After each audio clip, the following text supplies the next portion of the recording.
যুগপুরুষোত্তম পরম প্রেমময় শ্রী ঠাকুর অনুকূল চন্দ্রের শ্রীচরণে আমার শতকোটি প্রণাম। এই ভিডিওর মাধ্যমে যারা আমাকে শুনছেন দেখছেন সকল ইষ্টপ্রাণ দাদা এবং মায়েদের আমার আনন্দিত জয়গুরু প্রীতি ও শুভেচ্ছা রইল। আশা করি আপনারা সকলে ভালো আছেন। বৈশিষ্ট্যপালী এই সম্বন্ধে প্রশ্ন হচ্ছিল, বা এই সম্বন্ধে অনেকে প্রশ্ন করে বৈশিষ্ট্যপালক মানে কি। তার বিষয়ে ছোট্ট একটা ঘটনা আপনাদের সামনে তুলে ধরছি। আমরা সকলেই জানি, বুঝতে পারি যে জীবনটা সরল গণিতিক হিসাব নয়। এখানে সর্বদা একে একে দুই হয় না, আর দুইয়ে দুইয়ে চারও হয় না। এই জীবনটা কম্পিউটারের অ্যাপ্লিকেশনও নয়।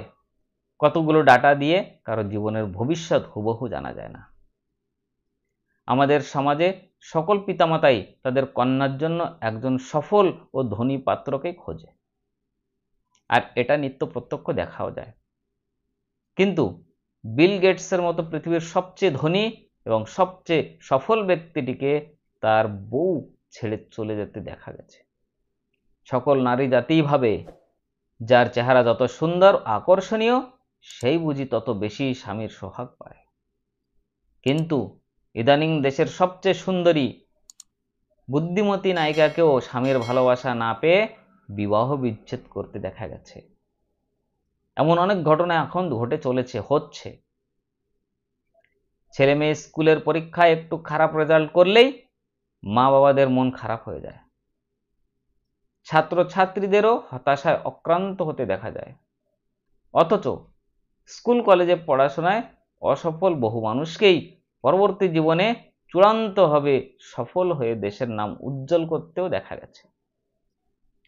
তার মধ্যে মান্যগণ্য ব্যক্তির নামও জড়িয়ে আছে, যেমন কবিগুরু রবীন্দ্রনাথ ঠাকুর, ধীরুভাই আম্বানি, সচিন তেন্ডুলকরের মতো এমন অসংখ্য মানুষ রয়েছেন যারা প্রথাগত স্কুল কলেজের পড়াশোনায় সফল না হয়েও জীবনের সফলতার চূড়ায় আরোহণ করেছেন।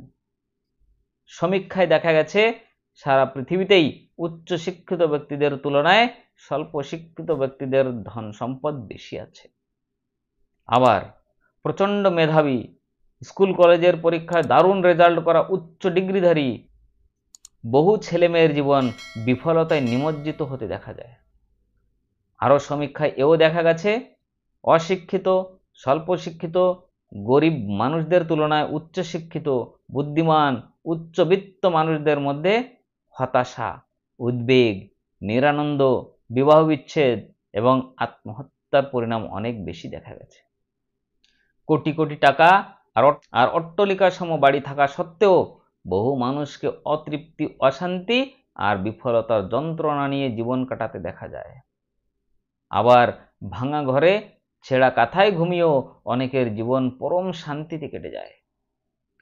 মাইকেল জ্যাকসনের অর্থ, খ্যাতি, যশ, বৈভব, ক্ষমতা কোনোটাই কম ছিল না, কিন্তু সে হতাশা কাটাতে ড্রাগ নিত। আবার আমাদের দেশেই চালচুলোহীন বহু মানুষকে পরম আনন্দের সাথে শতবর্ষ আয়ু পার করে দিব্যি বেঁচে থাকতে দেখা গেছে। তাই তথাকথিত জীবনের ফর্মুলা সকলের জন্য এক নয়। অনেকজনের জীবনের উদ্দেশ্য এক এক রকম, এক একজনের সম্ভাবনা এক এক রকম। প্রত্যেক মানুষের ফিঙ্গারপ্রিন্ট যেমন একে অপরকে থেকে ভিন্ন, চোখের রেটিনা যেমন একজনের সাথে আরেকজনের মেলে না, তেমনি প্রতিটি মানুষের জীবনের সম্ভাবনা, জীবনের উদ্দেশ্য, প্রত্যেকের সাফল্যের সংজ্ঞা ভিন্ন ভিন্ন হয়ে থাকে। তাই সকলের জীবনকে এক ফর্মুলায় ফেলে গড়া যায় না। একই গন্তব্যের উদ্দেশ্যে ছোটা সঠিকও নয়। সকল পিতামাতার সন্তানই পড়াশোনায় খুব ভালো রেজাল্ট করবে, সবাই খুব বড় পদে চাকরি করবে, সবাই খুব টাকা পয়সার মালিক হবে, সবার সফলতা মাপকাঠি একই রকম হবে, এমনটা কল্পনা করাই বোকামি হয়। অথচ আমরা সকল মাতা পিতাই যার যার সন্তানকে নিয়ে একই ইচ্ছা পোষণ করি, একই সফলতার মাপকাঠি ঠিক করে রাখি। এই কল্পনা বাস্তবায়িত না হলেই মনে দুঃখ আসে, ক্ষোভ সৃষ্টি হয়। তাই মা বাবা এখন স্কুল কলেজের শিক্ষক শিক্ষিকা ছাড়াও প্রত্যেকের জীবনে প্রয়োজন একজন জীবন নির্দেশক বা সদ্গুরু চাই। তিনি আচার্য বা সংসার জীবনের শিক্ষক।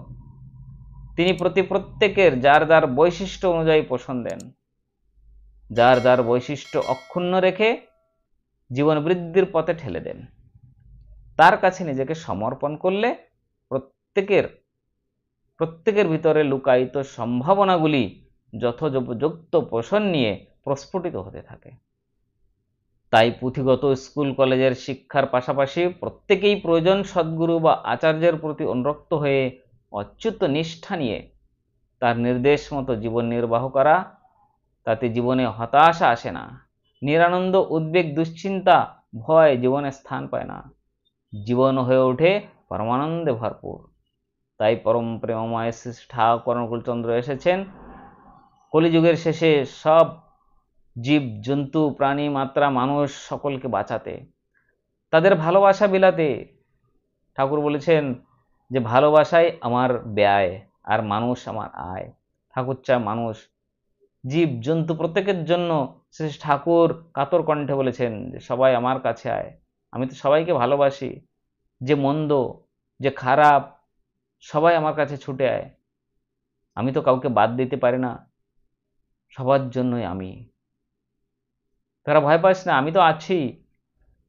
তিনি অন্ধকারময় জীবন থেকে পথের আলোর দিশারি। তিনি সৎ পথে চলতে শেখাচ্ছেন, বাঁচা বাড়ার নতুন রাস্তা দেখাচ্ছেন। মানুষ কিভাবে ভালো থাকবে, মানুষ কিভাবে সুখে শান্তি থাকবে, এই প্রচেষ্টায় শ্রী শ্রী ঠাকুর অনুকূলচন্দ্র গড়ে রেখেছেন সৎসঙ্গ আশ্রম। তাই প্রতিটা মা বাবা যদি উচ্চ শিক্ষায় শিক্ষিত ছেলে মেয়েদেরকে সৎসঙ্গে দীক্ষা দিয়ে শ্রী শ্রী ঠাকুর চরণে নিয়ে আসতে পারে, তাহলে দেখবেন তাদের জীবনে উন্নতি হয়ে যাচ্ছে। তারা কোথাও বিফল মনোরথ হবেই না। তারা যদি শ্রী ঠাকুর অনুকূলচন্দ্রের দীক্ষা নিয়ে ঠাকুরকে বিশ্বাস করে তার পথে চলতে পারে, ঠাকুর যেভাবে পড়াশোনা করতে বলেছে সেভাবে পড়াশোনা করতে পারে, তাহলে তার জীবনে সাফল্য হবেই। শ্রী শ্রী ঠাকুর এমন কোনো বিষয় নেই যে সে বিষয়ে তিনি বলে যাননি, রাস্তা দেখায় যাননি। বহু গ্রন্থের মাধ্যমে তিনি আমাদের বলেছেন যে আমাদের কেমন আচার ব্যবহার করতে হবে, শিক্ষা কেমন চাই, মায়েরা কেমন ভাবে ভালো হবে, মায়ের বৈশিষ্ট্য কি, সব ধরনের কথা শ্রী ঠাকুর বলে গেছেন। শুধু প্রয়োজন আমাদের বিশ্বাসের। যেমন আমাদের হাতের 5টি আঙ্গুলি সমান নয়, তেমনি প্রত্যেক ছাত্রেরও গ্রাস্পিং পাওয়ার বলেন বা গ্রহণ ক্ষমতা বলেন সবার সমান না। তাতে যদি সবাইকে আমরা এক মাপকাঠিতে মাপতে চাই, তাহলে সেটা আমাদের মা বাবার পক্ষে সেটা ভুল হয়ে যাবে। প্রত্যেক ছাত্রই তার জীবনে উন্নতি করার চেষ্টা করে, তারা চায় যে আমি সাফল্যমণ্ডিত হই, আমি ভালো হই, কিন্তু দেখা যায় যে সবাই সব জায়গায় পৌঁছাতে পারে না। তার একটা ক্ষেত্র আছে, সেই ক্ষেত্রেই সে হয়তো সফলতা লাভ করতে পারে। তাকে যদি সেই রাস্তাটা ধরিয়ে দেওয়া যায়, তাহলে দেখবেন সে একদিন এই দেশের নাম উজ্জ্বল করবে, বাড়ির পরিবারের সকলের গৌরবে তিনি থাকবেন, তার নাম বিশ্ব ব্রহ্মাণ্ডে ছড়িয়ে পড়বে। দেখা গেছে এমন অনেক উদাহরণও আছে। তাই প্রত্যেকের জীবনে ছাত্র জীবন থেকেই শুরু হবে একটা আদর্শ গুরু, একটা জীবন্ত গুরু যাকে দেখে আমি শিখব, যিনি প্রত্যক্ষ আমাকে শেখাবেন, দেখাবেন রাস্তা, ভালো পথ কোনটা, কোন পথে চলতে হবে। আর এই গুরুই যুগপুরুষোত্তম পরম প্রেমময় শ্রী ঠাকুর অনুকূলচন্দ্র। শ্রী শ্রী ঠাকুর অনুকূলচন্দ্র দেখাচ্ছেন যে বাঁচা বাড়ার নতুন পথ, সহজ পথ কোনটা। তিনি বলে দিচ্ছেন কিভাবে আমরা প্রত্যেককেই ছাত্র জীবনে উন্নতি লাভ করতে পারবো, মা বাবা সবাইকে নিয়ে সংসারে সুখে শান্তিতে থাকতে পারবো। যদি আমরা ঠাকুরের কথা মেনে চলি, তাহলে আমাদের পথে আর কোনো সমস্যা আসবে না। সব সমস্যার সমাধান শ্রী ঠাকুর তিনি করে দেবেন, গুরু রূপে যদি আমরা তাকে বরণ করতে পারি, বিশ্বাস করতে পারি। হে ঠাকুর, তোমার ইচ্ছাই মঙ্গল, আমি জানি না কিসে আমার মঙ্গল হবে।